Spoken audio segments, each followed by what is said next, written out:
G'day everyone.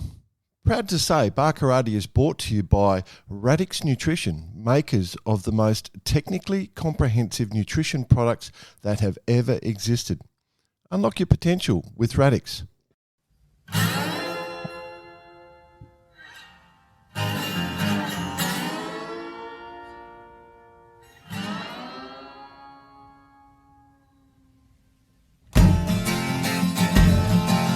G'day listeners, welcome to Barkarati the Sailing Podcast. My name's Jordan Spencer and it's that time of the week where we get to hang out with some really cool sailors, but of course I have to share the mic with my two idiot mates, one just running back to the microphone as I speak. First off, let's welcome Mr. Brett Perry. Greetings, Exalted One. How are you, bud?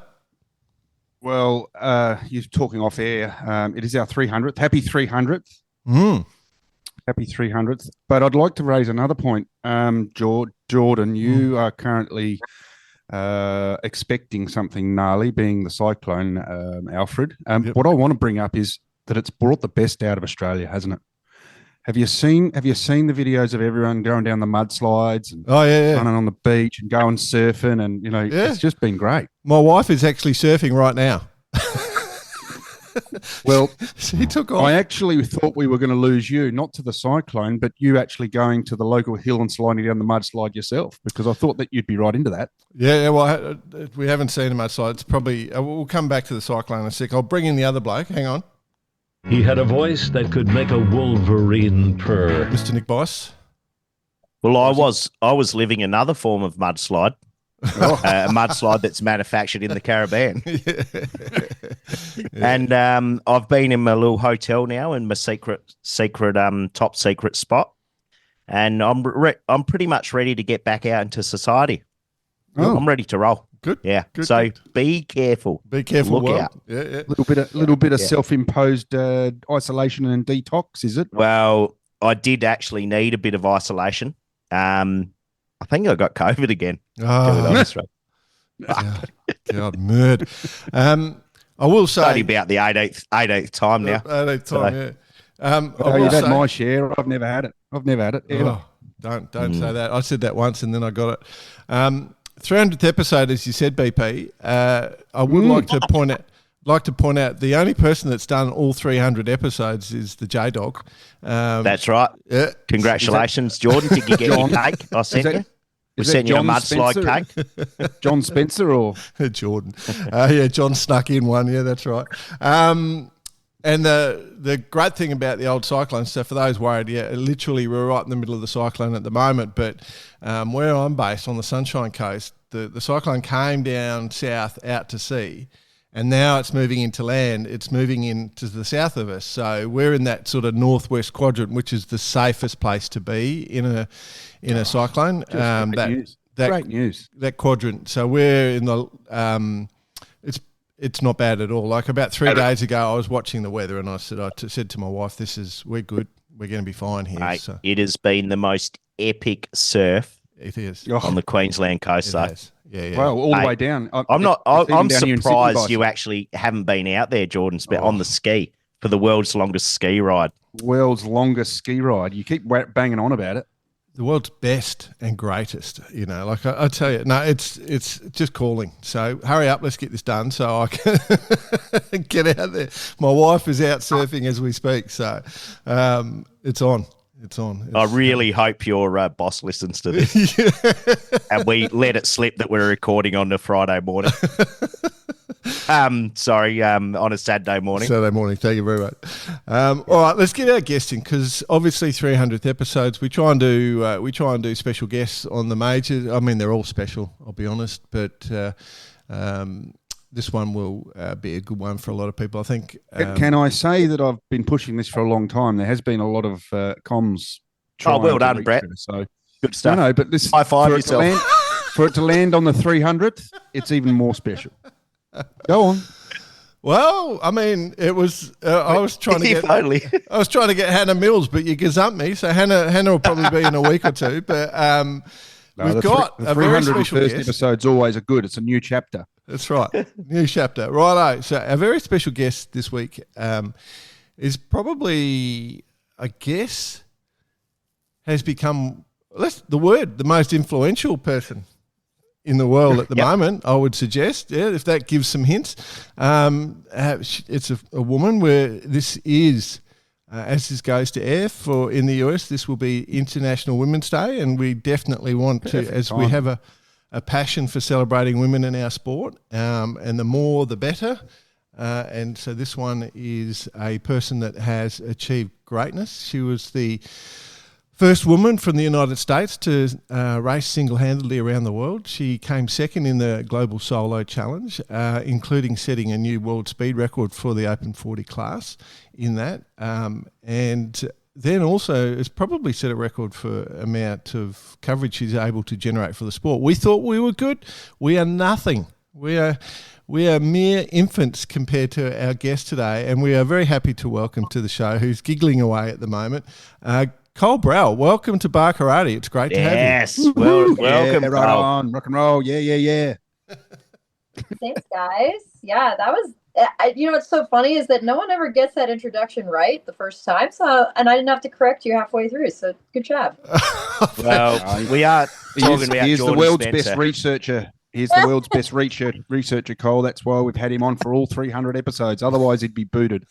Yeah, he'd be off the show. Yeah. Great. You idiots. Thanks for having me. I'm excited. Well, I mean, we're intrigued. We had a fantastic chat with Zar last week. And we came up with all these ideas and this innovation, and we discovered so many things about you and her, about that delivery you had from Spain, and it was just a lot of fun. And so we're hoping that it'll be the same sort of thing. And we do have to say, mad respect for the way that you've promoted the sport. You've brought new people into the sport, and I think that's it's been the fundamental driver of Bar Karate, bringing people into the sport, and you've done it far better than us. So can you want to take over? Let's just hand the Bar Karate over to Cole. We'll move the studio. I mean, if you want to give it to me that easily, I think you guys would put up a little bit more of a fight of this, your empire. But, I could take it from you guys. The problem with us is we're just damn lazy. That's the problem with us. We're being attacked. Oh, yeah. Right. Well, let's get into fundamentals first. Obviously, we have to talk about, your start in sailing and my understanding, and I'm willing to be wrong, I mean, there was a lot of passion about where you grew up and being by the water's edge and that opportunity, and obviously the water always called to you, but no real opportunity to go sailing until really you moved to Hawaii for university. Now, is that true? Yeah, 100%. I grew up in a really small town on Eastern Long Island, and there was a pretty huge distribution of wealth. So you had the billionaires that owned summer homes in the Hamptons, and then you had the people who worked for them. And my dad worked in construction, and my mom owned a small shop in town. And so we didn't even know what a yacht club was because that was not an option. We didn't have that kind of privilege, I guess you could say. But what we had that was really amazing was that the water was free.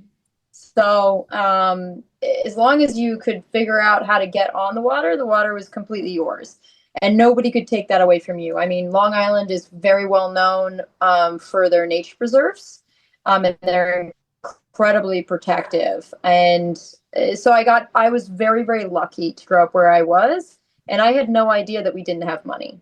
But I never saw sailboats. I mean, I grew up working on a fishing boat because you could make money on fishing boats. And we used to call sailors waffies, wind assisted effing idiots. So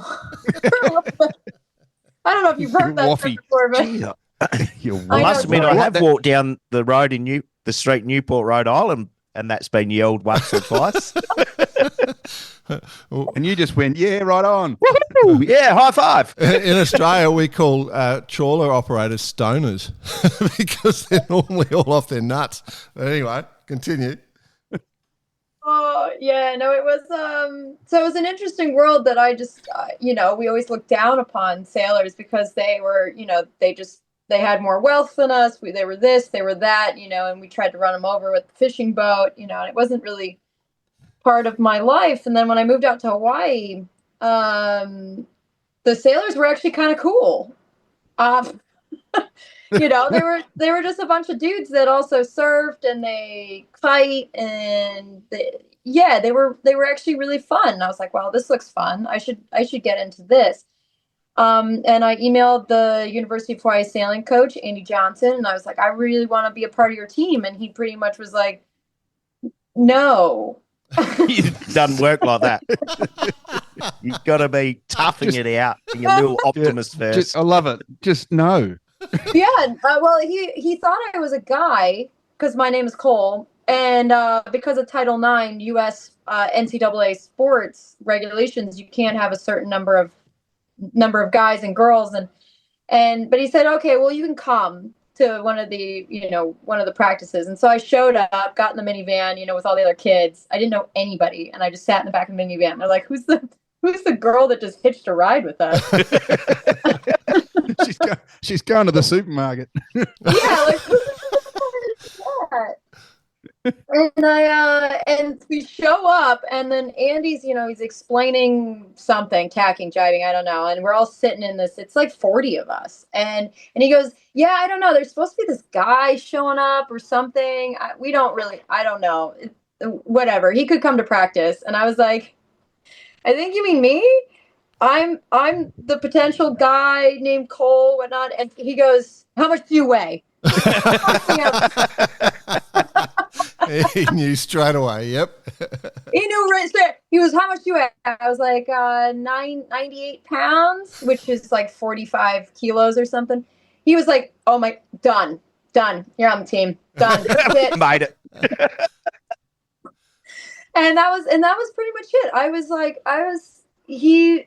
Him and the guys on the team and the girls on the team, they taught me everything. I mean, they were brutal. They weren't always so nice to me because they had been sailing their whole life, and now they were like, okay, well, you're the smallest girl on the team, so we got to put you in A division as a crew, but you got to compete at that level of A division. Like, we want to win. And so I bled a lot. I cried a lot, but it was fun.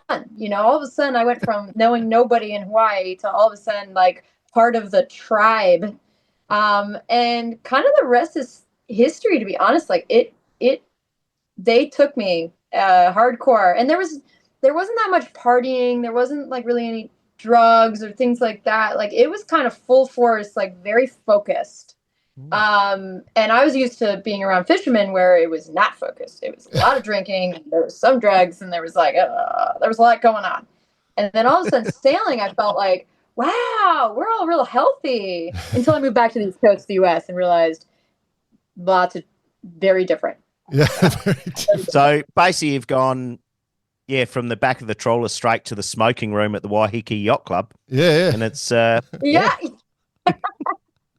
Yeah. Yeah, that's very true. That's really true. What were you sailing on? Was it those special 420s they used in the US? The college 420s. Yeah, we were 420s when we were on the mainland because we didn't have that much money. So we were FJs, which I loved because you put an FJ with 30 knots of breeze and it turns into an ice skating rink. It's real great. It teaches real fast. Right. So you came to sailing and you just got thrown straight into the deep end, that full intensity. And the first your first race would have been terrifying, obviously, because so much would have been happening that you didn't know was going on.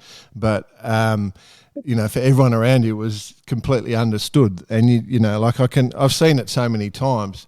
What kept you coming back? Like, were you chased away? Did you originally want to run away, or you were happy knowing new people?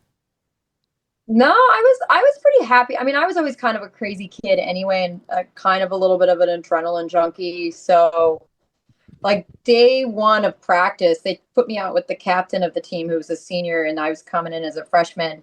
And it was windy. Like it was not light. and I finished the day bleeding, because my uncalloused hands weren't used to holding onto a sheet with no purchase system or anything, just like hanging on for dear life.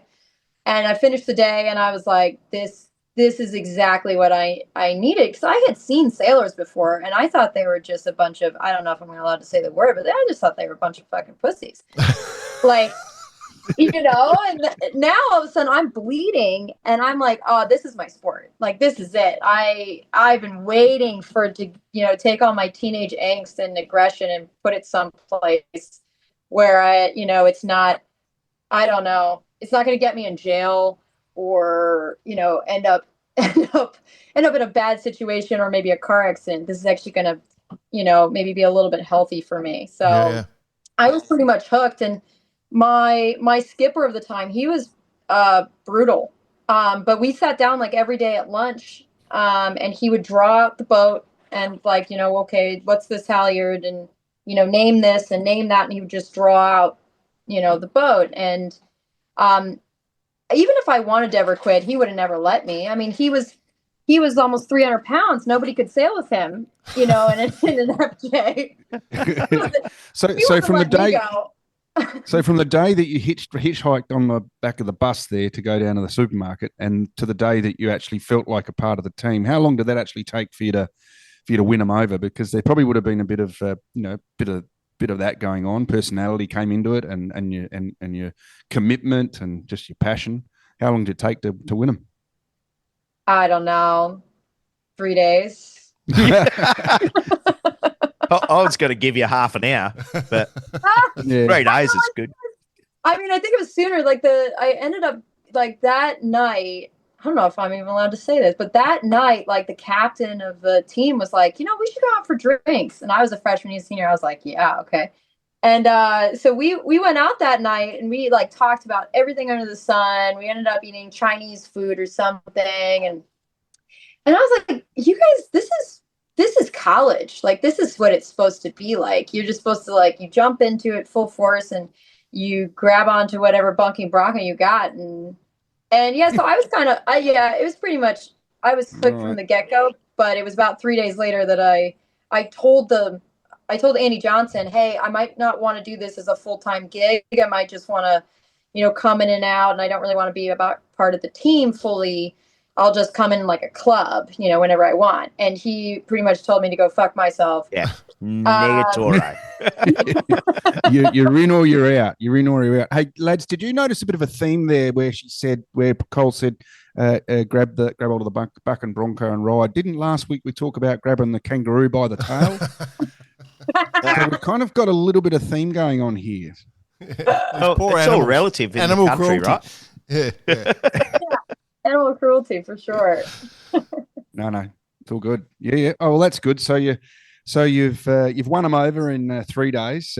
Bicey sort of suggested within half an hour, but 3 days. You've asked them if you could come and go as you please, and they said, "Go fuck yourself." Yeah. And you're basically in the team. You're just by the way here, mate, we're on the way to a Nettie episode at the moment, just so you know. No, not even fucking close. Don't worry about it. Please.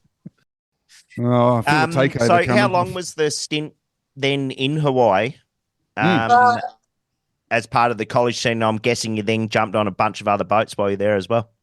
Yeah, so I was I was there for 4 years, then I graduated, so I was at the university team 4 years, and then but during that time, I was jumping on we ended up a ex-boyfriend and I ended up getting an I-14 for $1 from the Nice. Glad you didn't say a 505. No, I never did the 505s. He did the 505s and the 18s and the I-14s, but the I-14 is the only thing that we could afford because it was $1 and we got to keep it at the yacht club. So, and it was made out of cardboard. Wow. Nice. But it was good. We sailed everything. I got into offshore. I loved offshore sailing. My first offshore race was around Oahu. And we got about halfway around Oahu and it started blowing 40 knots upwind. And we turned around at that point. and got back in the lee of the island, and I wanted to keep going. Everyone else in the boat thought I was crazy. And then I realized, oh, maybe I do have something loose inside. Because I was You only didn't call like them a 20 bunch of fucking pussies, did you? Yeah, I mean, well, there's this like really amazing moment that I'll never forget. I'm sitting on the rail. We're going upwind in pretty big waves, about like not kosher for the normal human. And all you can see is like the red 2020 displays, and it's just the numbers are just going up. And this was a 1D35, so like a 35-foot boat, and like 15-foot waves, like upwind, like not kosher. The guys that's driving is 19. I'm early 20s too, and I'm just like having a ball. I'm like smiling, the moon's out, it's gorgeous, and the girl next to me looks over at me while we're like hiking out, slamming on this rail, and she's like, "You must be stupid if you think this is fun." And I was like, "Maybe I am, because this is great. Like this is amazing." And we flipped around, started going downwind, took the sails down, kind of motored, everyone slept, and you get this like cathartic moment of like dolphins swimming right next to the bow with bioluminescence coming off, and I was like, oh, this is what I want to do. Like this is I don't know why anyone wouldn't want to do this. I could do this for pretty much forever. And that was probably that was my first offshore race. And I knew pretty much Well, there. I'm guessing that paved the pathway, because the other alternative was you hanging out on the rail, spewing your ring up, and then you go down to sleep and you never want to go on a boat again. Well, there's a lot of people that happens to, and I have this involuntary or maybe irrational thing that happens to me, that when someone starts puking, I start laughing like uncontrollably. I don't know if it's a reaction or a defense mechanism. Is it the same at 3 o'clock in the morning at the nightclub? Yeah, it's pretty much like I can't watch someone puke because I'll puke. So then I start laughing, and then I'm like holding back their hair, in the bar. Yeah. So when Zara was had the food poisoning and she was puking and were doing whatever, were you just laughing? Well, I was also shitting myself. So we were sitting on different buckets. I swear, different buckets next to each other. I have a video, and I almost posted it on Instagram, but Za begged me not to. And it's literally me filming her vomit and shitting, and then I turn the camera around and I'm shitting. Sorry, I can't. I curse all the time. I realize this is bad. No, this is perfect. Perfect. The only thing I'm thinking as the whole time you're telling this story is I'm going, I bet Zara's so glad that this wasn't right next to the equator when this happened. So, yeah. Oh my God! No, but it was close enough at this point.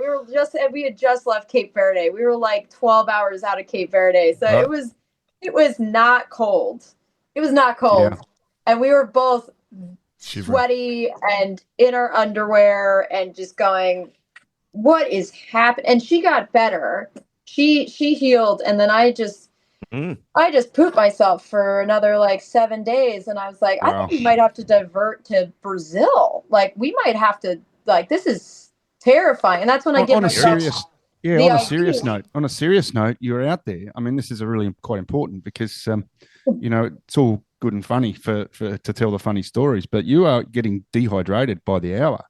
Oh, yeah, my body was telling me it was enough. And then we had a situation where we had a blackout on the boat, and everything went black, and now it's 100 degrees inside the boat, but we have the engine running to keep the batteries going because I'm having a discharge and a charge issue where the whole boat is black, but the batteries can be charged. This isn't going to make very much sense, but more of the story is that I couldn't discharge anything, but I could charge. So I was charging the batteries with the engine. So I'm inside the boat after pooping myself for 10 days straight, and now trying to fix this thing. Engine's running. There's no airflow. I am like losing it, just sweating out whatever's left. And then once I fixed the blackout and got it sorted and had to rewire a couple things to kind of bypass our battery monitoring system, we have like a super, super educated battery monitoring system so that our batteries don't catch on fire if anything bad happens. But also that means that they will shut down. Like they'll just poof, gone. The whole boat will shut down out of nowhere. And that's what happened. So I'm doing this, sweating, feeling so ill, so awful, can't eat, can't swallow even, like so dehydrated, can't even swallow. And that was fix it. And that was the same day I also put in the IV because I was like, I've got to save myself or we're going to Brazil, and that was not part of my plan. Impressive. Well, that's a pretty wild story. Where do we go from here, Jay? You're the leader. I'd like to. There's a lot of things I want to touch on. Obviously, the journey from college sailing and starting sailing to going around the world and racing around the world. Now, I think that from my memory and my research, that came from reading a book, and it was all Ellen MacArthur's fault, I assume. Yeah, I mean, I sat at a bar when I was 22, and I had a mentor at the time, Timmy Fetch. He was fabulous. He was also really brutal to me also, but he taught me everything about engines and electrical. And he was brutal because he knew I was going to get my absolute butt handed to me, being a small woman who was 22, walking into the professional world. He works actually on Final. And Timmy was like, he saved me. He plucked me out of the world of detailing boats and cleaning bilges and was like, all right, what's the dream? And we sat at a bar drinking martinis together in Maine. And I said, I want to race around the world. I want to go around the world more than anything in the universe. And he's like, okay, what race do you want to do? And I was like, I want to do the Volvo Ocean race, like any other person. And he's like, cool. I'm like, let's be real. You're tiny, nobody's going to take you seriously. Like, you should read Ellen MacArthur's Taking on the World and maybe make a slightly different goal, same idea, but you might want to think about solo sailing. And he was the one that put it in my head that night. And I went home, I bought the book. I listened to it on a delivery with Timmy, actually. I on my shift, I'm listening to the book the whole way. I finish it, and I'm immediately like, I'm gonna race around the world solo nonstop. That's what I'm gonna do. I'm gonna do it. And Timmy's like, yeah, okay, we'll see how that goes. But you're still cleaning bilges and turning screwdrivers, so we'll see how that goes. So he was he was my biggest fan, biggest critic, and yeah, it was him and that book by Ellen MacArthur, honestly. Mad respect for Timmy to actually listen to you, think about what the best approach was and provide a solution. Mad respect. And just a little side note, having sailed with Timmy last week on the final, I see exactly how this has happened and his approach to everything and the professionalism and the way he would have taught you. I can see it right now. I heard about it, but now I can see it with that explanation. Yeah, he was. What a legend. He's super. He's not like any other pro sailor I've ever met. He doesn't have an ego, like negative ego, and that's actually what makes him a great teacher. Is that we would get into a situation and I would start acting like I don't know, I don't want to say like a girl, but just like, oh, I can't do this or I can't do that. I don't want to say like a girl, but just like pretending like I didn't have the capability to do something. And Timmy's not a big dude.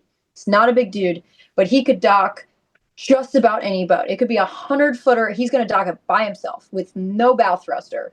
And he's going to walk off of it like friggin' Captain Ron. And, but he doesn't look like Captain Ron. He looks like you're clean. We are glad. Yeah, he's like all put together. He's always clean shaven. Shirt's always tucked in. Always a belt. Clean boots. He takes care of himself. and he took me under his wing. I mean, I lived on his couch I worked for Timmy for a year and a half. I worked on probably about 30 boats with him. And if he didn't like what I was doing, he never scolded me in public. He would just yank me to the side and he'd be like, pull your shit together. You're on tryout. And I'd be like, okay. And I would. 30 boats later, you're still on tryout. Yeah, you are on trial. Pull it together. And I'd be like, okay, yeah, okay. And I chased around him with I gave him screwdrivers and I cleaned up his mess with the shop vac and make sure you don't, switch up the shop vacs, the wet versus dry. There's all these things that get beaten into you. And Timmy was the best. The water bottles are filled, the lunches are taken care of, or whatever. But also get your little butt up that rig and start polishing because I said so. And if we could have 100 more Timmys, I think we would have a lot better pro sailors and a lot better quality. Honestly, he really is. You're right. He's a legend. And I really thought I was going to meet a lot more people like him when I got deeper in the industry. And they're hard to find. 100%. He's one of a kind, that man. So yeah. When you announce to Timmy this is happening, you're going to sail around the world, what's the timeline? And you've lived on his couch for a year and a half. the decision to do the global solo challenge, or was that something that just evolved, or it was you knew that was the exact race, or that's part of the stepping stone? No, I didn't know that was the race. I was thinking Vendée. I was still trying to do tryouts for the ocean race. I pretty much just tried to do whatever I could. But the one thing that Timmy was trying to do, and that I was constantly telling him that I wanted to do, was more solo and double-handed racing. And I kept telling him, put me on a boat and let me show you, because I had never raced with Timmy before. I was just working for him. And so him and a couple other people found a mini Transat, the little 6.5 meters, and pretty much gave it to me. And they were like, well, figure it out. It's in shambles. You got to try to get sponsorship. You got to do this. You got to do that. You got to get money. And I was living in the back of my van that was not built out yet, in the parking lot of a marina down the street from Timmy's house. And I was still working for Timmy. And then, it didn't look pretty. Let's just say that. But Timmy was still like, okay, well, let's get you on here. Let's do this and whatnot. And so, I didn't really agree to do the Global Solo Challenge. I didn't even know about the Global Solo Challenge until probably May or June of 2023. And then the funding for my campaign came through July 3rd of 2023. So, and I was supposed to just do a transatlantic. I wasn't actually supposed to do the Global Solo Challenge. But then my sponsors, funny enough, this is years down the line also, from early 20s until 29, 30 years old. So there's a lot of time that I had learned and got my miles and won the Bermuda 1-2 there and back. And then the sponsorship started to come in. I knew these guys that sponsored me for about 5 years. I had been working adjacent of them for a long time. But that's a story for a different time. And pretty much it was a really, really quick, the sponsorship, the dream had been for a very long time. The sponsorship came up really fast, and they gave me an opportunity. Said, and I was like, well, can we wait? I would like to do the Vendée. I'd like to do the ocean race. Can we wait, until those come up? And they said, nope, this is your time frame. You get to pick one more race that you ever want to do. And I wrote a proposal, and there was 2 races on the proposal. One was the TJV, the Transat Jack Barb. And then the other one was the Global Solo Challenge. And pretty much moral of the story is they asked me which one I could win. And I said, with a vintage class 40, I could never win the TJV. And they asked, okay, well, can you win the Global Solo Challenge? And I was like, well, I'd have a much better chance because the other class 40s in the fleet are about the same age as the one that I was captaining and working on and racing on. And they said, well, let's go big or go home. And that was about it. It was a really quick phone call, to be honest. Wow. Because the Global Solo Challenge is kind of a little bit different in the way it's raced, like everyone's sort of set off in stages and, you can race whatever boat, but the idea is first across the line wins, basically, isn't it? Yeah, pursuit style. Exactly. Yeah. So it is a unique thing, and so you're exactly right. You could easily, anybody turning up to the Global Solo Challenge in theory can win. It's just who's sailing their boat the best. I think that with the Global Solo Challenge, I didn't know much about it. I knew it was pursuit style, which I thought was cool. The only time I'd ever done pursuit style was in Hawaii on an I-14. So now I was like learning how to do a pursuit style on a much bigger boat. And I knew First Light really, really well. And so for me, it didn't scare me. There was no fear. There was no anxiety about actually doing the race. It was more like the anxiety was that I only had 3 months to prep the boat from being a coastal boat, made a transatlantic boat, to a full ocean explorer. That was where the anxiety was. I had to develop a team and get it all set up. And the Global Solo Challenge, because it came up so quick, and they did say it was the most affordable race. We did not do that for the race. We were I think we were the only professional, true professional team out there. And so we kind of knew we were bringing the gun to the knife fight. Well, Nice you did one. a bloody good job in the prep, because I think you've created the world's driest boat in history. That's what we hear. Despite my commentary about being in the middle of a recording studio in California somewhere. Which broke the ice beautifully. Can we talk about the boat, how you got your hands on it, what you actually went through, and discuss the boat itself? Because I had the privilege of stepping on board when you arrived in Sydney, and I was pretty shocked about the condition of it. It was pristine by C&J. It was unbelievable after doing what it had done. So can we talk about the boat a bit? Yeah, I mean, of course, I can't say she's my child anymore because I sold her. So well, I got that sense when I spoke to you on the back of the boat. There was jubilation, but sadness.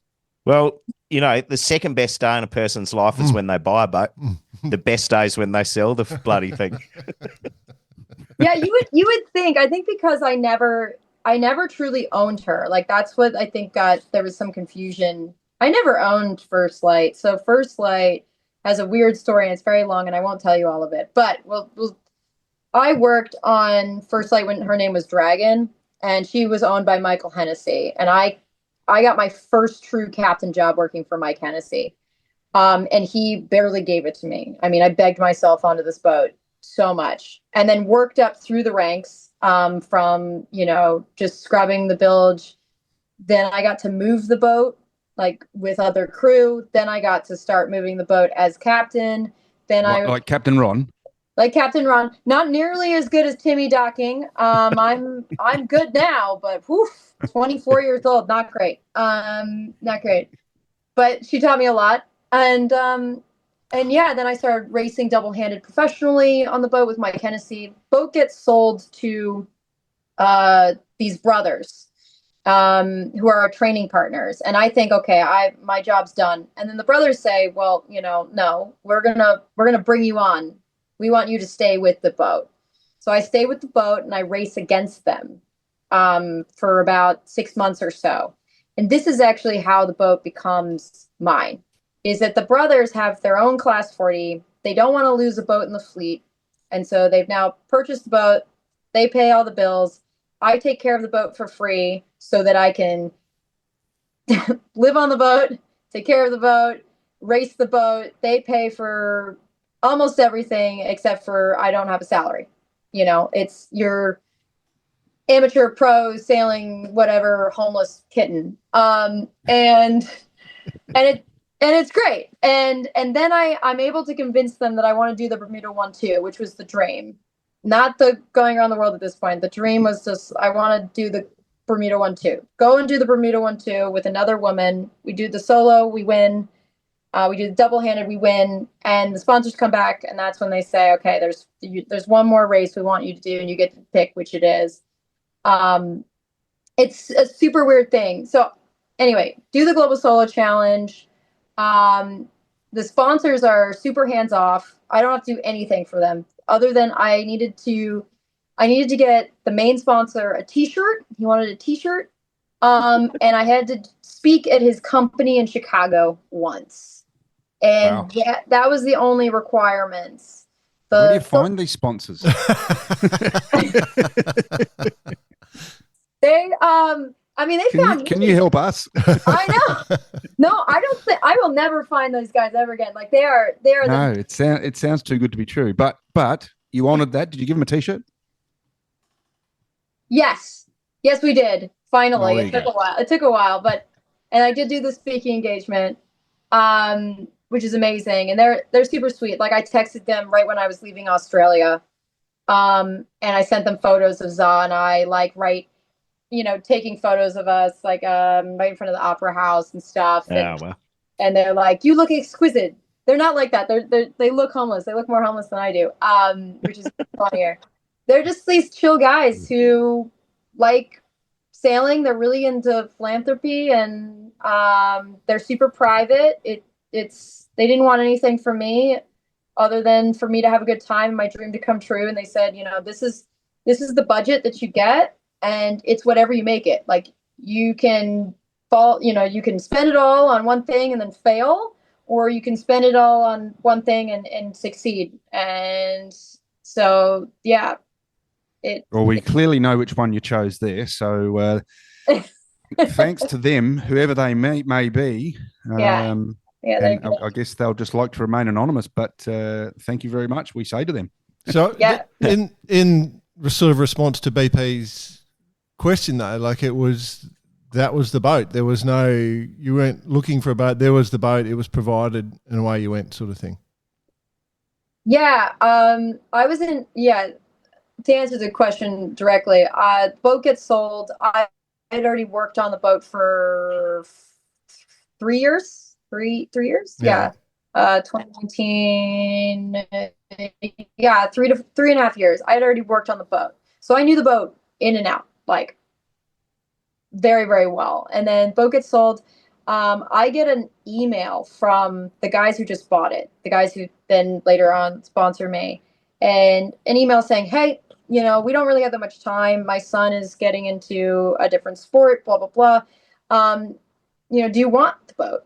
And I was like, I didn't answer him because I thought he was fucking with me. And then the representative who works under him calls me and goes, no, he is serious. Like, you should take the boat. Like, this is an opportunity. And I'm like, no, but maybe he's being creepy or weird, or I don't know. Why does he want me to race his boat? Like, this seems weird.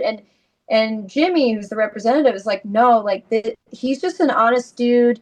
Like, he sees something in you, and this is your moment. Like, but I had said no. I was like, there's something weird. I don't know. I don't trust these people. Like, because I've been hurt in this industry a few times. I've been burned, and so you learn to be a little bit like cautious.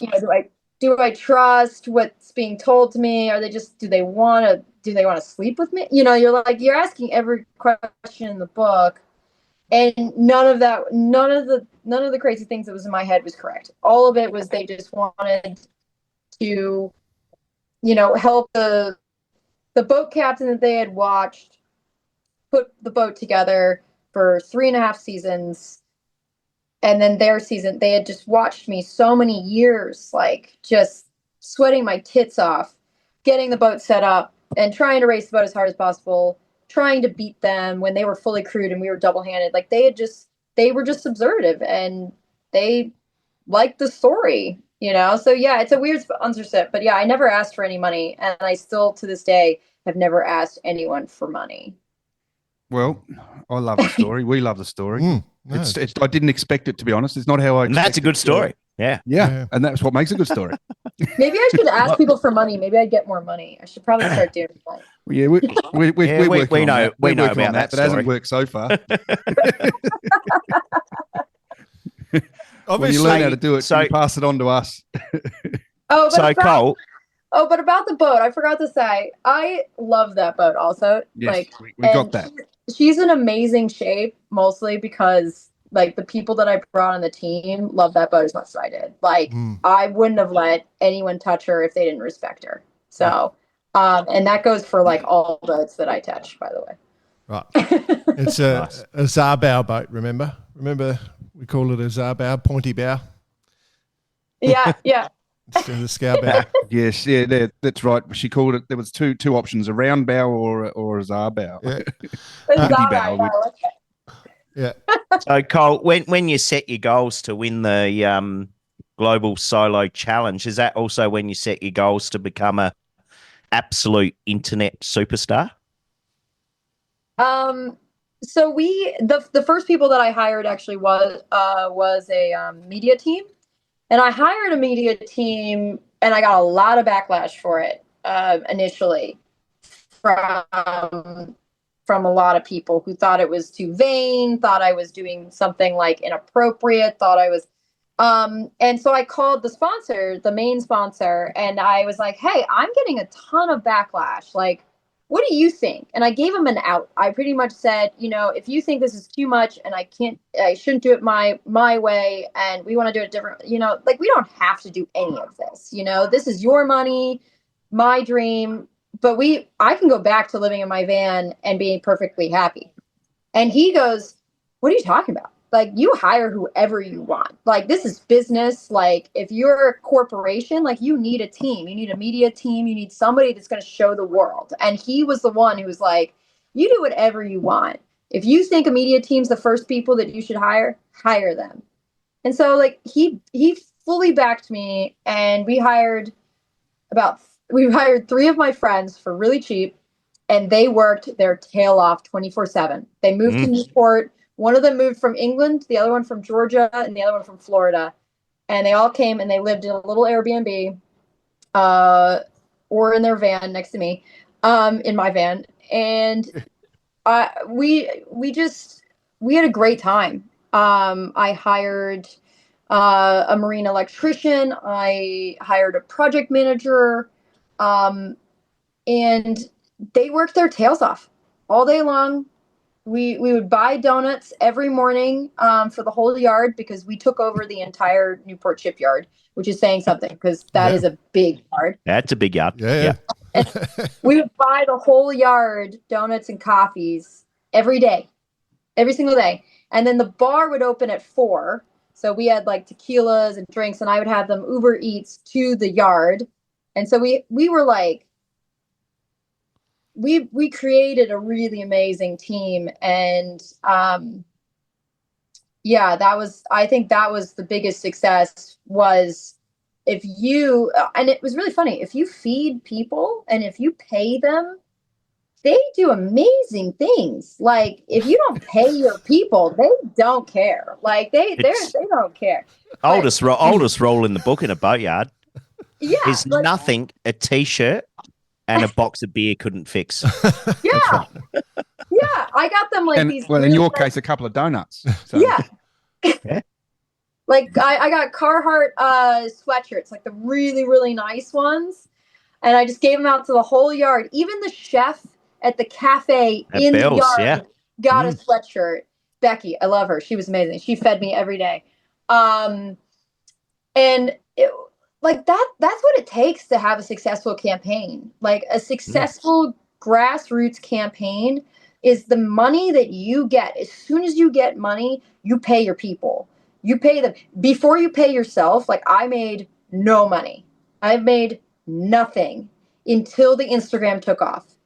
And then the money came back. So I invested in the people first, and then the money came back to me. And it came back to me in my speaking engagements way more than I would have ever imagined, because I had put the people first in the beginning. I mean, I think that that's so, so important. You have to treat the little guy, probably because I've been the little guy. I still am the little guy. Like, if you treat them well, they will make you a success. And they would have, my team would have died for me. That is how committed that they were. And that's why the Instagram took off. It took off because there was such a community that was developing around, like, it was almost like a mini mafia. Like, and the Instagram took off because people were interested.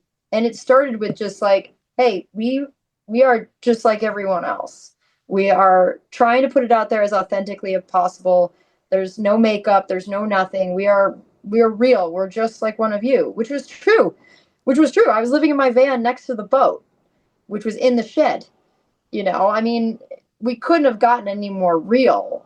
And I think that's what I struggle a little bit with, like the bigger races, like the Vendée now. I'm mentally struggling because these guys aren't living in their vans. They're not. No. They're not living in their vans. But they have. I think that's the important to understand. That they've come the mini world. You're living in your van, and they've come. And I can vouch for that because I've been there, done it myself, and most of the people that are in the Vendée world now definitely spent their time scrounging some 2-minute noodles. There's no question, but you don't have to. But it's now, after all of that, and you look back, there's no reason to do that anymore because you are a star, and it's fantastic for the industry, and that's the key to this part. Is Elizabeth Tucker has come along under your wing. There's plenty of girls around the world, and this week in particular, which is a huge week for female sailing in general. But the things you've done and achieved is a massive thing for the world. Thank you. That's so nice. Jeez, where'd that come from, BP? Yeah, that was good. being philosophical there. Every week, Bicey, I do something interesting, and that's just it. Okay. Just going back to the Instagram piece again, Cole. Yeah. Obviously, there's a lot of thought put into the reels that were put out and the production of those.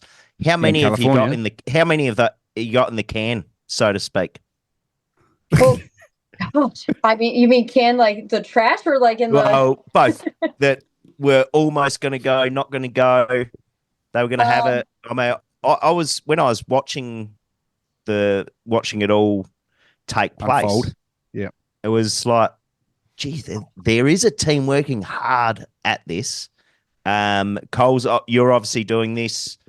The team's doing it. It's very thought out when stuff and how often things were getting released. Unless that's just a complete coincidence in my head. No, it's fun. I'm really glad you said that because that makes me feel really good. No, two warm and fuzzies in a row. Bison. No, that was good. No, we flowed. I think so. In the beginning, we were doing in the very beginning, it was, I think I would send reels and the idea that I felt. So for the first month of the race, it was actually my media manager, Lydia. She was the one saying we should post every day. And I was against that. I was like, no, I don't think we should do it. That's overwhelming. And she was like, I think they're going to like it. So we did it and people seemed to really like it. And then, so she started doing the reels, but I started to actually realize I liked doing the reels myself.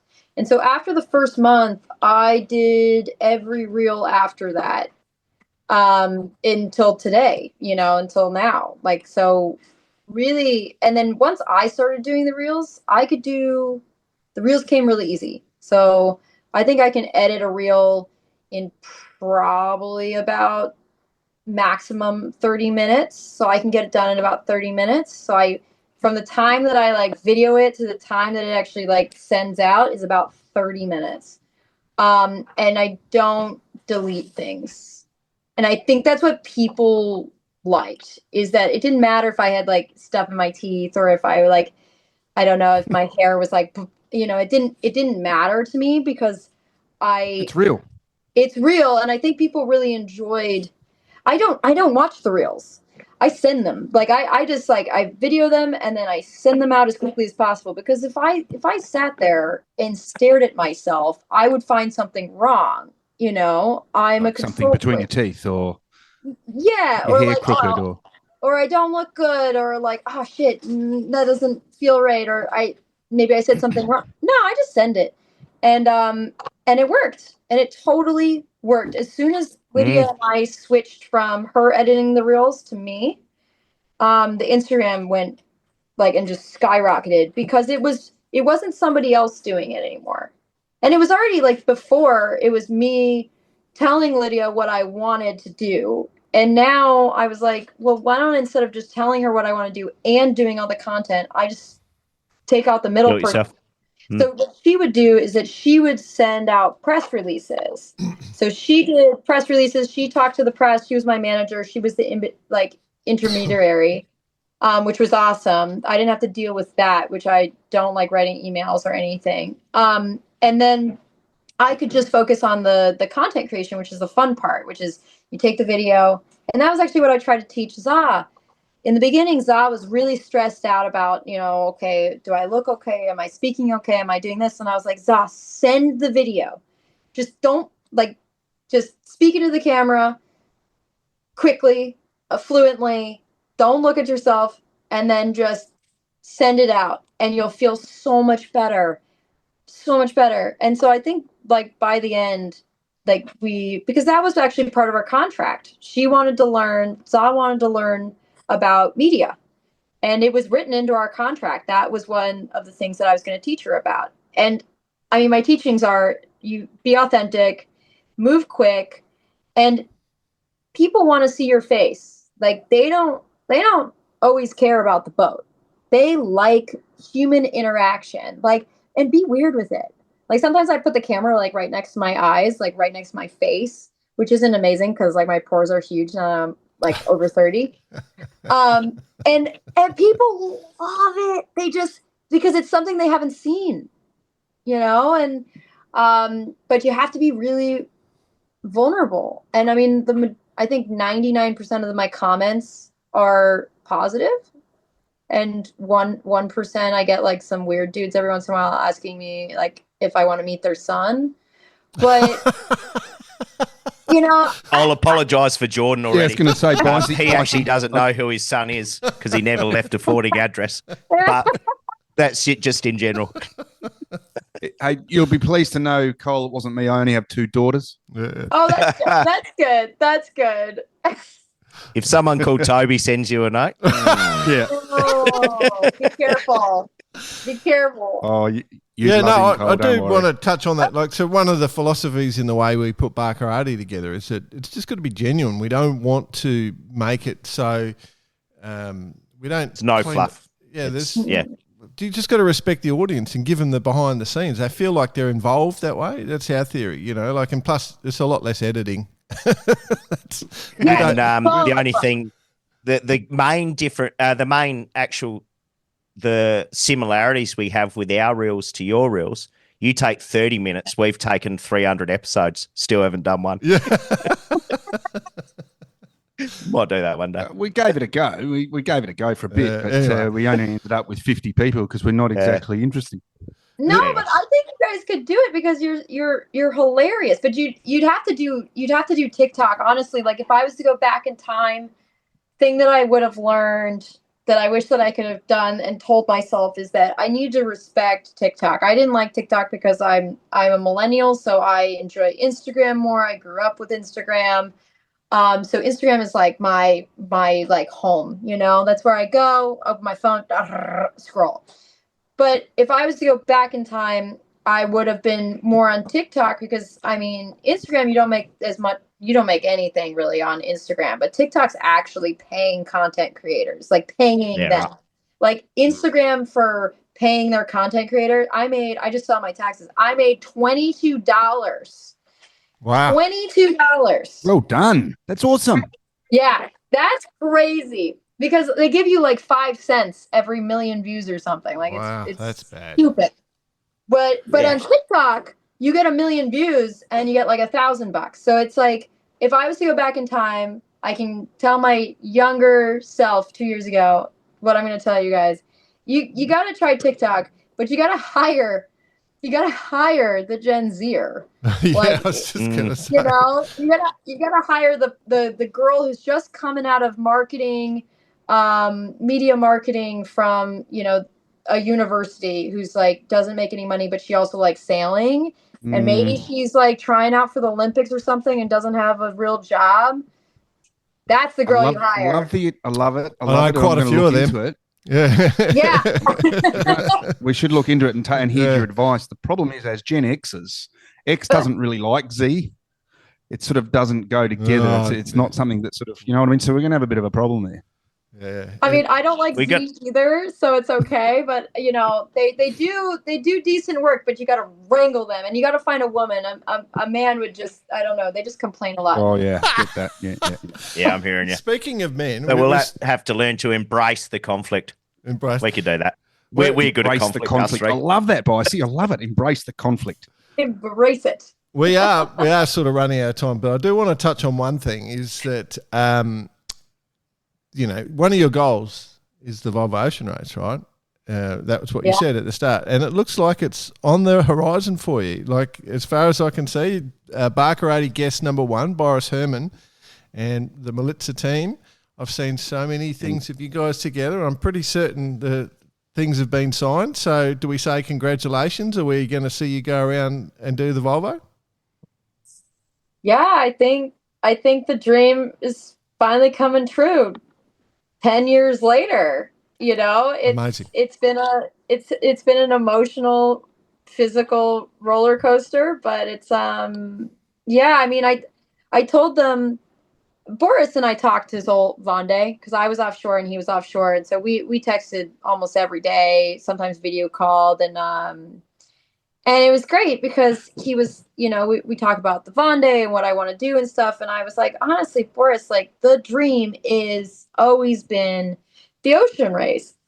And Boris is like, you know, I really like crude racing. And I'm like, yeah, I know. He doesn't love solo. Like, he likes crude. And I was like, that's great, because my dream is this.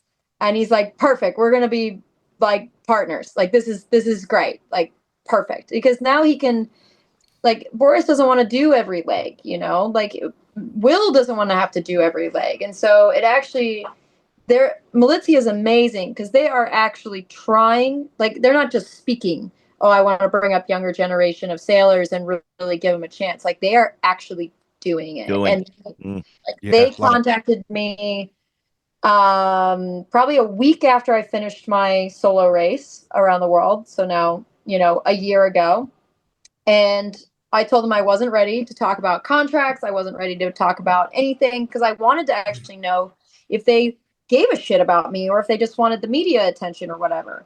And then I worked with them I went out to France. They came to New York. I went to visit him in the Vendée. I worked on the boat, went racing with them.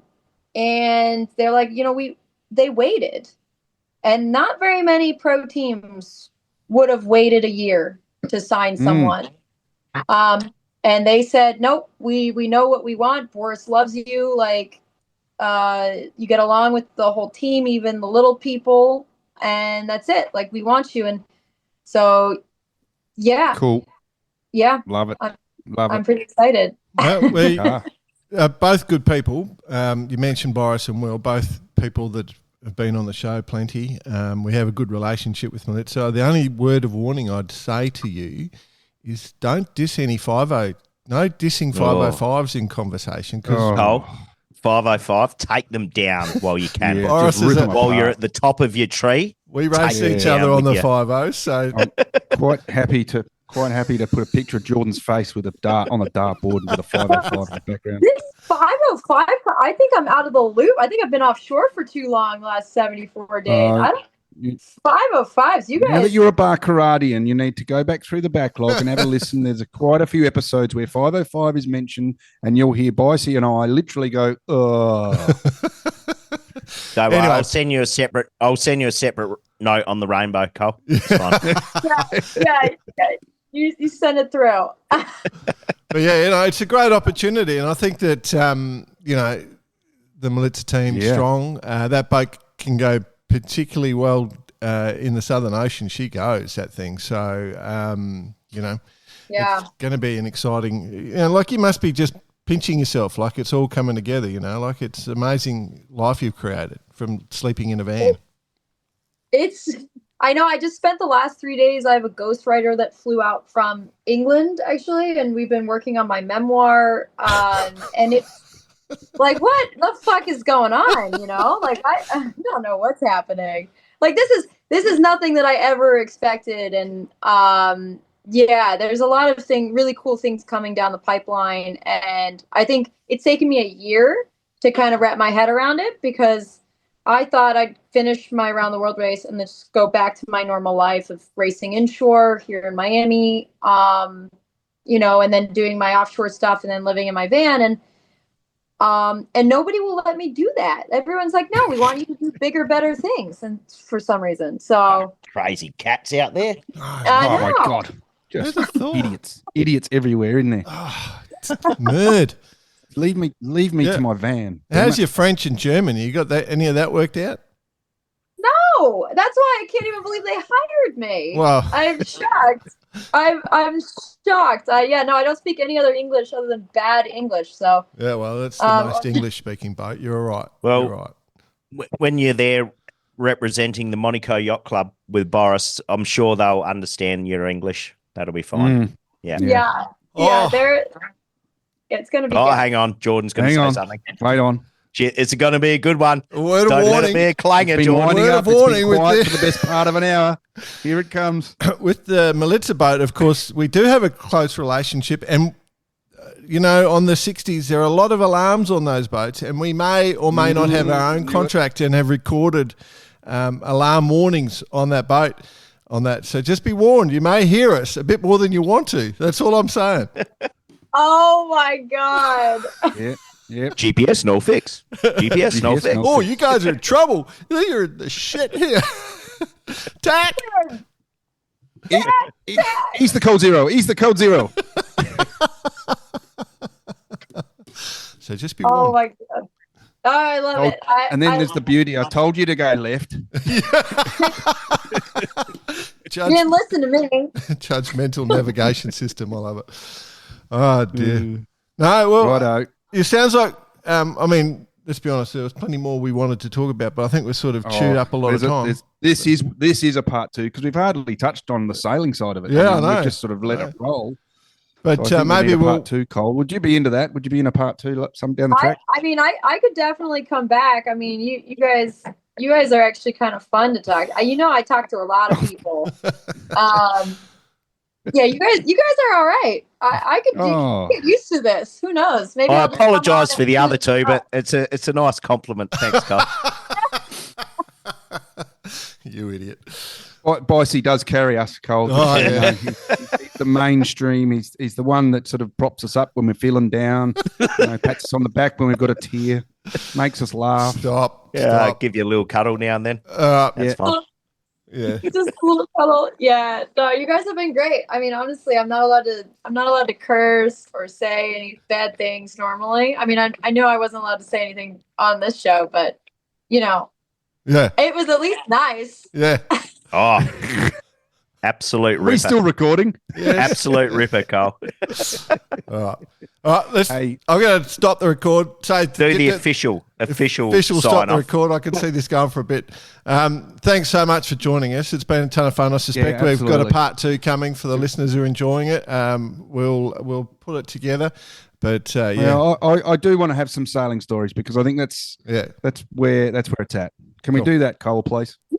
I mean, I've got more sailing stories than you guys are gonna want to hear. So yeah, I've got all of them. About that. That's how Barkarati was developed.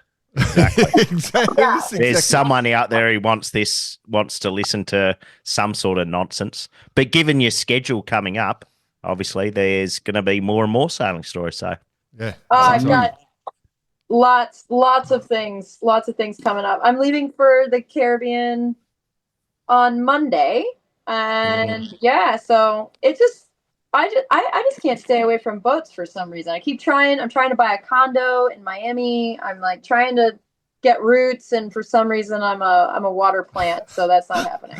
Yeah, well, you should buy one in Denver or something. We may have to explain. That'll help. We may have to explain what getting roots means in Australia, but we'll do that after I've pushed the end of the record. Okay, hang on. Don't go anywhere. Awesome, Cole. See you later, everyone. All right. See you, mate. See you. Well done.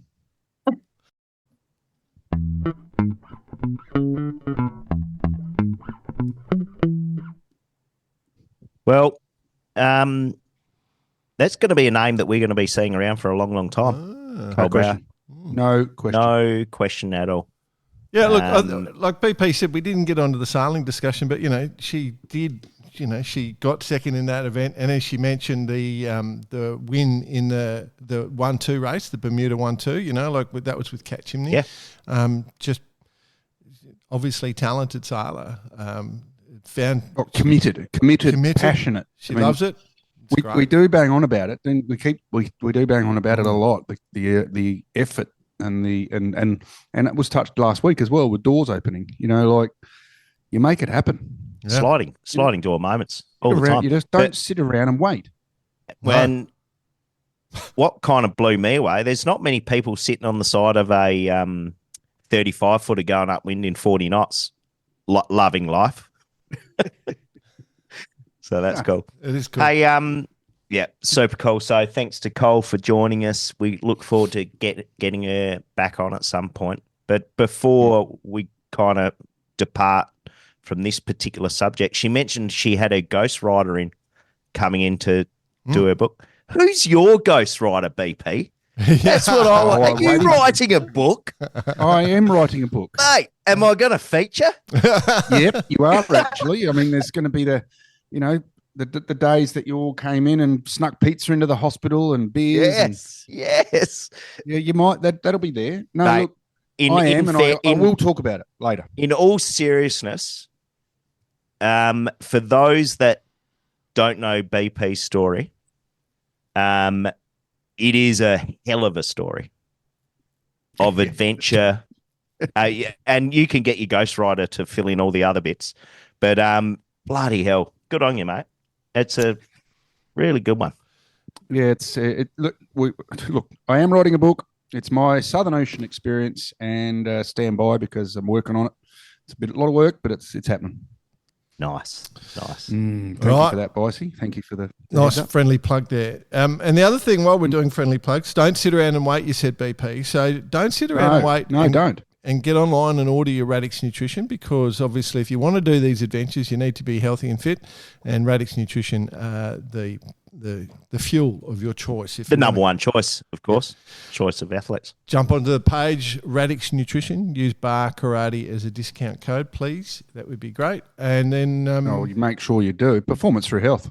Performance through health. There you go. And then we can go from there. Cool. All right. Other events. We've got a bit of news this week, boys. I haven't even researched any of this stuff. Pittwater Coffs is coming up. I just wanted to highlight that. So the Pittwater to Coffs is the start of the boat starting to head back to the north. It's underway in just over a month's time. It starts the 11th to the 13th of April, so we're Australia focused here on this one. It's hosted by the Royal Prince Alfred Yacht Club, so it is... At the moment, don't get on a boat and sail north is all I'll say, particularly if you're heading towards Coffs. It's not safe. Cyclone, but yeah. Right now, as of speaking. As I was speaking, as we record this. But it is the start of the events heading north where, obviously some say the culmination is heading up to Ely Race Week or Hamo Race Week. Some say. But we all know it's the Brisbane to Gladstone Yacht Race, which starts April 18. Good Friday, and that is the guaranteed downwinder, except for once every 20 years. Guaranteed downwinder, 100% serious, 23% of the time. So that's important. The other thing that's interesting is TP52s, boys. There's been plenty going on in the TP52 world. It kicks back off again. We're into the Super Series, so that kicks off in April. 29th. End of April in Saint-Tropez, for that matter, the first regatta. Saint-Tropez, I think you'll find it pronounced. St. Troppers. St. Troppers. That's the first one. And just not forgetting, of course, the GL52 fleet here in the US, kicking off in Pensacola in a couple of weeks' time. Yep. So, and that fleet is busting at the seams. It's getting better and better as time goes by. It looks fantastic, actually. It's interesting how many of them are forming around the world, So you've got that Super Series, but obviously in Australia they've got the Gold Cup, what they call the Gold Cup, and Matador winning last weekend, so defending in that series. So that's underway. I did notice the old Secret Men's business for a strange, weird tie-in, boys, has been renamed First Light. Did you see that? Yes. The First Light. Yes. So It was actually interesting last week. week. Last week on the 18 ferry with David Snowd was mentioned in last week's show. The two boats sailed past literally together, the old Matador and then Secret Men's or First Light directly behind. Yeah, it was kind of interesting moment. Passed it on to Jeff. We could have got all the others lined up as well, all 7 of them. Well, 2 of them are probably not retrievable. Even more. By all means, this is you mention it, Jordan, how many of these fleets are popping up.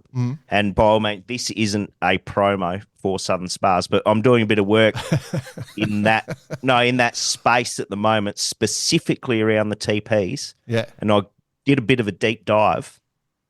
Southern Spars have built 98 TP52 rigs. There you go.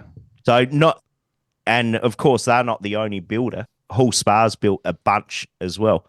So there's a lot of boats. Yeah. A lot of boats out there, and not many of them replace their rigs. No. So hence why we get these fleets popping up, and they're cool boats, man. Super cool boats. Whilst we're mentioning, because it's obviously International Women's Day, the winning navigator on the Matador last weekend was Alice Tarnowski, who obviously the tie-in back to conversation for the last couple of weeks. Yep, with Zar and Cole coming back home. And then in second place, I think Marcus Blackmore handing over the helm to Katie Spittle and Nina Curtis on board. So more power of the women, good. In second. Yeah. So that's cool. What? You go. Keep going, Jay. I'm just throw something in. Just had a memory for what had to put in your memoirs. Yeah. The IQ4 JJ Giltons. Events to come. JJ Giltons. Yes. 27 teams. Is that right? Yep. 27. Race 1 tomorrow, 2:20, it says here on my little notebook. Yep, that's correct.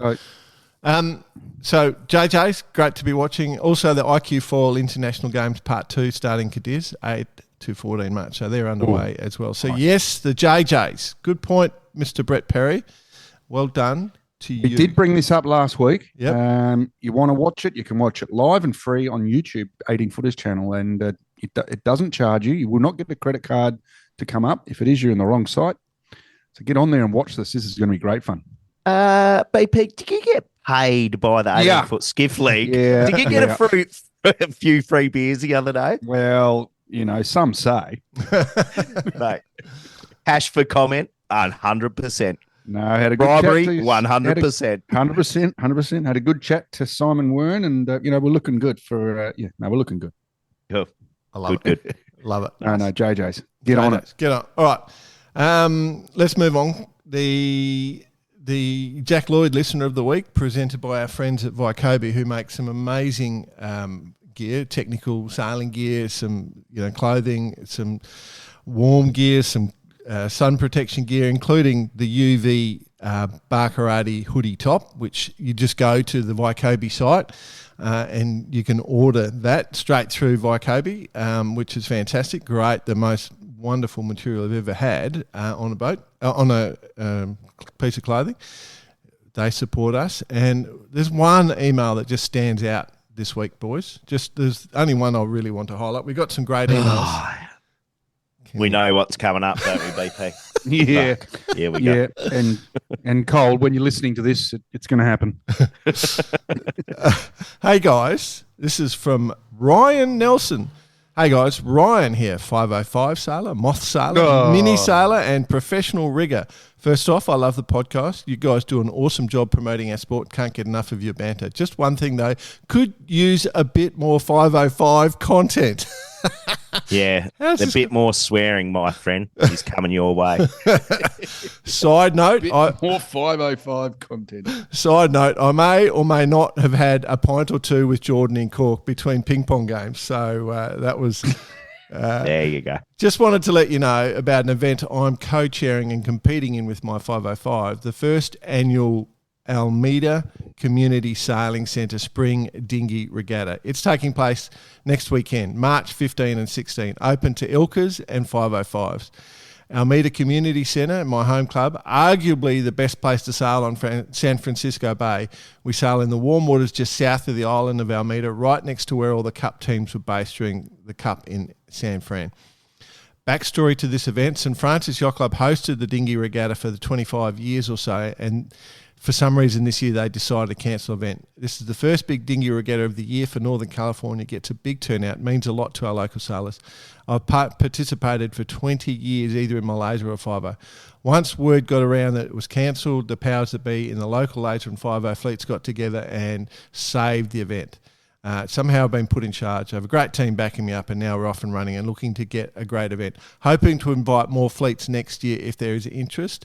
He has provided a link to a promo video, which he will throw together. Thanks for your time. Looking forward to the next episode. 505 number 8680. Ryan, great email. Yeah, good. I like it, Ryan. It is. Nice email, Ryan. Not only did I have a few beers with Ryan in Ireland, that man is a pro rigger, and he actually does have a YouTube channel. I'm aware of Ryan's YouTube channel called Rogue Rigging. He shows lots of interesting ideas. So if you're into learning to get your skills up, jump on and watch Ryan talk about how he does stuff. So I think you might find it interesting if you're a yachty. So Rogue Rigging. Speaking of ideas, Ryan's given me an idea. Mm-hmm. Every time the 505 gets mentioned, I'm allowed to drop the F-bomb. Well, that'll the 50 solve all bomb. the problems, wouldn't it? Yeah. It'll solve all the problems. Every time the 50 gets mentioned, the F-bomb comes out. We're solving all our problems. And F-bomb is 505. Right. Yeah, we're completely fucked.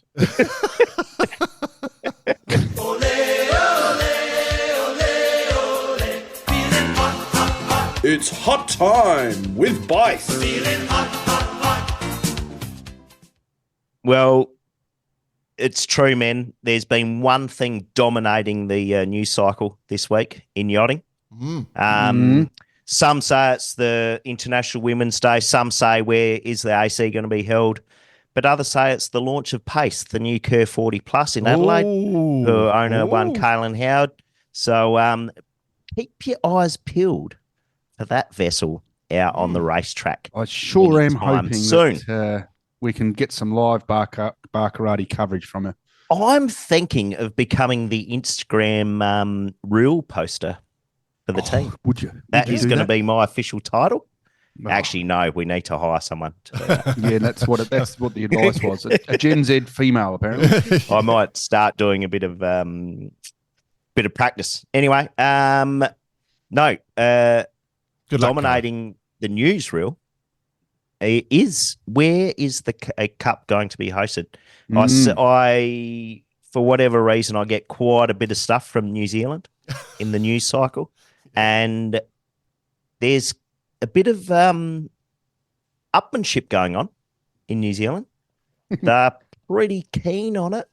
We saw the stats come out around Barcelona during the week. Won't go into that, but everyone who's in social media would have seen that. So basically, a billion.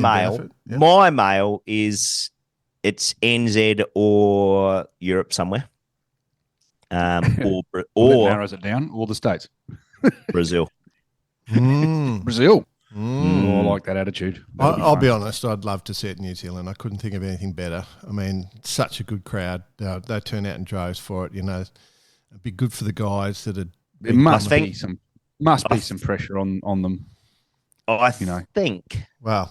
Given the last cut, well, when it was in New Zealand, with all COVID and that shit fight that happened, Imagine that wasn't there, and you were able to get all the super yachts down. You were able to bring all the 100%. It is an actual destination. Yep. You're right. You couldn't think of anywhere better. And well, I mean, before the AC, Bison, you'll know all too well, the big push was to refurbish the super yacht industry there, the servicing industry, and that was part of the goal. And they were all booked to go there. Yep. Yeah. That was going to incorporate the AC, and Southern Spas are a big player in that. Plug. But the point is, the point is that the COVID stopped it, and it did have a major effect. But if it can go ahead in Auckland, I'd be all for it. I would be fantastic. Yep. Here. Well, I will say, Auckland have shown interest, and I guarantee the turnout for Sail GP in Auckland was one is thing. going to. Yeah. Yep. Quite ironic. Do you think it had anything to do with the quite ironic? numbers? The breakaway event may help get the America's Cup back in New Zealand. It is quite ironic, but it 100% proved their interest level from the fans. Yeah. So yeah. Do you think that also there was a real with the numbers from Barcelona and what they made from it? Yeah, it was interesting. Sure, that might have something to do with it. I just want our Cuzzy Bros to be happy. That's all I'm saying. Like, we don't like upset Cuzzy Bros, do we? No. We love it. We love. Most countries have great relationships with their neighbours. Some maybe not so much these days, but we do. Any two in particular? Yeah, we do. We love it. We love our Cuzzy Bros. And our Northern Australians, we send you guys a lot of love. I'm definitely out buying extra Canadian goods at the moment, just to Canadian maple syrup for Jordan Spencer, but chair, bro, to our cousins. Yeah. I've got an I Love Canada magnet on my fridge. There you go. Yeah. Would you support the cause? I like it. I'm going to start saying toque instead of beanie. But in other words, for the Kiwis, geez, I hope they do it, the Cup in Auckland, just in New Zealand. Hope for you guys. We'll be there for sure because, into it. I will be on that barge. The barge is still on its way from a couple of cycles ago. Right. It could make it by then. They keep changing the venue and it completely stuffs us up. With that I'm now going to turn around and go back to Europe. Oh, shit. With my long shaft 5-blade seagull outboard, she's not too quick. Anything else, bud? Rightio. Go on, move on. What else have we got on? I've been observing the mini globe. Dan Turner broke his head stay. I'm going to say at time of recording, he's probably finished the leg. Yep. Yes, or I believe very he has. close to. Yeah, I believe he has. So good on Dan. So all those boats are going to arrive in Panama. And Xavier's sending us the media release. I love it. Yeah. They're going to drop their sticks. All Dan needs to do is just motor into the wind for a bit. That'll pull her down. Yeah. And then jump on and then head to the Pacific. So that's all been good fun to watch. Yep. I haven't got much more for you, I'm afraid, gents. Just on the Melbourne Osaka, so the first of the competitors underway with last weekend, March 2nd. The next three go March 9 from Melbourne. So that's like 3:55 new time. And then the main crowd go the week after. Just so that's about all I wanted to mention. So that's it for another week. Big thank you to Cole Brauer for joining us this week. It was a ton of fun. Sounds like we're going to be mates for a long time. Remember to reach out to Barkarati at cheers@barkarati.com. And then, of course, you can get your Radix Nutrition via their website using Barkarati as a discount code. And, of course, via Kobe with their fantastic opportunity to get the UV tops. And if you want the Barkarati website, you can jump on. Have a great week, everyone. I really appreciate listening. Remember to reach out, and we'll speak to you next week. Enjoy.